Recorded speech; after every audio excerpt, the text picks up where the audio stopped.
Saya kalau sendiri saya punya Bapak RW punya inisiatif bagaimana warga bisa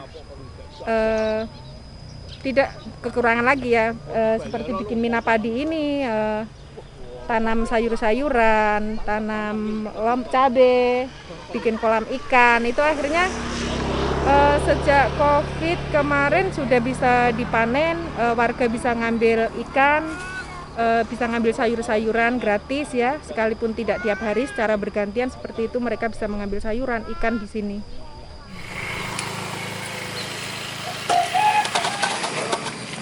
Kita ngambil dari sini. Aku tadi ya bilang gitu. Anggota. Dengan mancing sendiri itu disesuaikan dengan jumlah jiwa dalam satu kakak karena syaratnya harus membawa fotokopi kakak. Kalau dalam kakak itu ada 3 jiwa itu ya untuk sekali konsumsi kan setengah kilo aja sudah cukup. Jadi untuk jumlah jiwa selebihnya ya tinggal dikali lipatkan berapa gitu. Kita berharapnya itu bisa merata, bisa adil.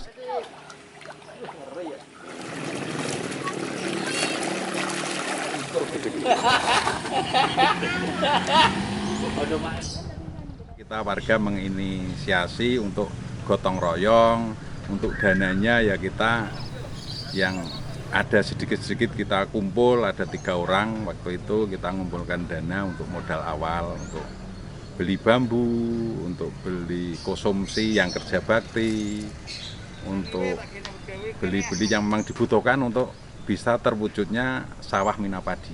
Awalnya itu sekitar 30-40 juta.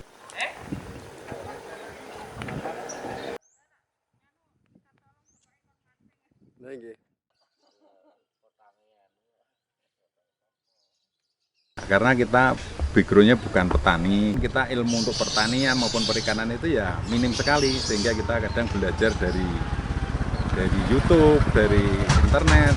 Untuk padinya sekitar gabah kering itu 1 ton lebih lah, tapi belum kita seleb menjadi beras. Kalau ikannya itu ya katakanlah seharian itu bisa menghasilkan 10 kilo untuk dipancing. Kalau ini sudah 2 bulan berjalan ya sekitaran 600 kiloan.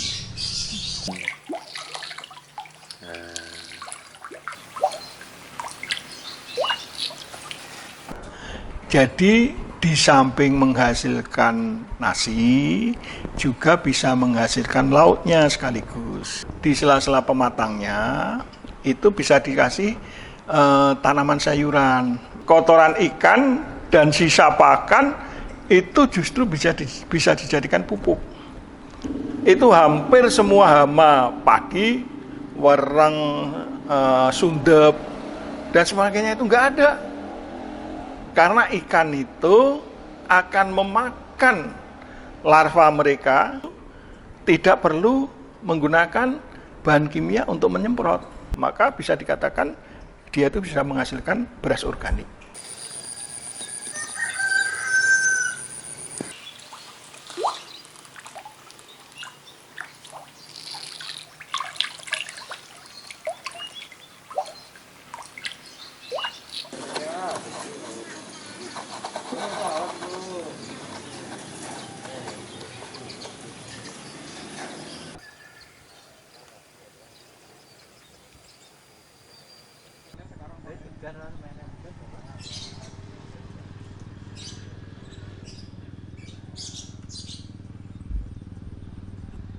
Jadi pada tahun 2013 itu dengan pengadaan langsung atau dengan tender yang dilaksanakan oleh pemerintah pusat, ternyata untuk kegiatan mina padi ini kurang optimal.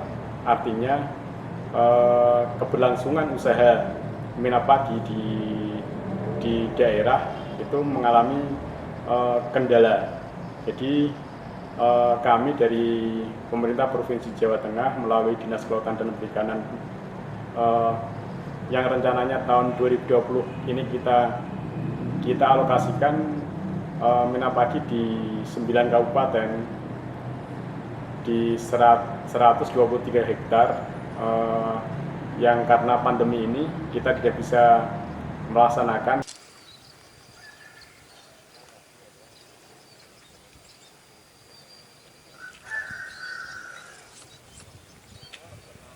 Mina padi itu, sistem mina padi ini bisa diterapkan di lahan di mana ada air yang cukup menjamin dalam satu siklus produksi dari mulai tanam padi, tebar benih ikan, sampai panen ikannya menjadi ikan konsumsi dan padinya tadi.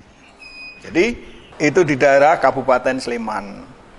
Mina padi tidak hanya berkembang menjadi mina padi saja, tetapi juga mina padi plus pariwisata.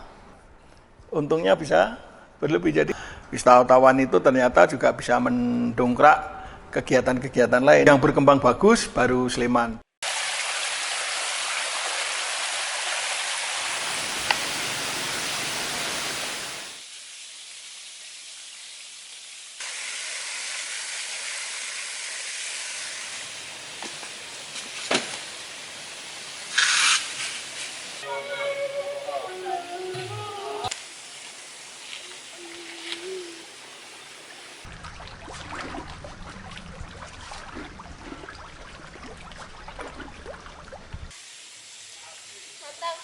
Berarti per bulannya cuma dapat 200.000. Itu sungguh sangat menyedihkan, sungguh sangat seminim sekali. Saya mencoba dan mencoba terus. Itu dengan mina padi itu ada kenaikan hasil. Walaupun dengan mina padi itu untuk biaya operasionalnya cukup tinggi, naik sekitar 7 sampai 8 juta per 1000 meter. Itu di biaya awal.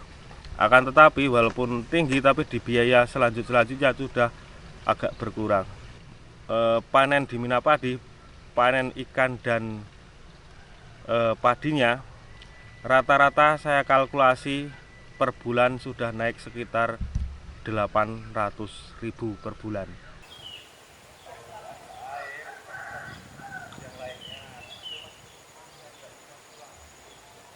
Padinya lebih berbobot, lebih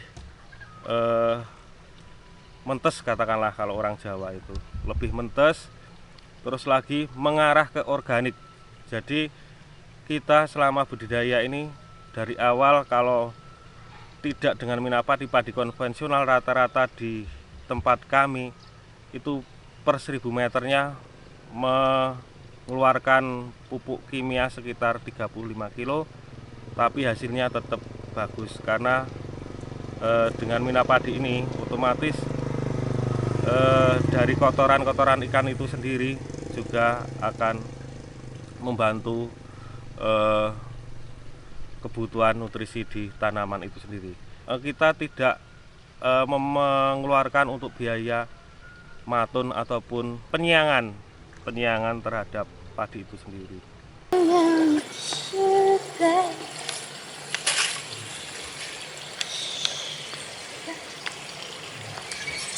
Ke depan untuk lebih bertujuan ketahanan pangan, kita akan mencoba inovasi-inovasi yang baru, terutama di selain mina padi, kita punya mina timun, mina cabai.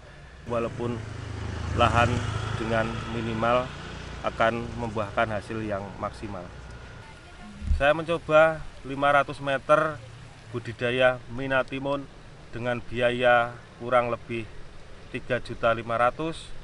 Budidaya mina timun dan ikan sama timun itu menghasilkan kurang lebih 6 juta rupiah, dan ditambah lagi sama ikan sekitar 3.500.000.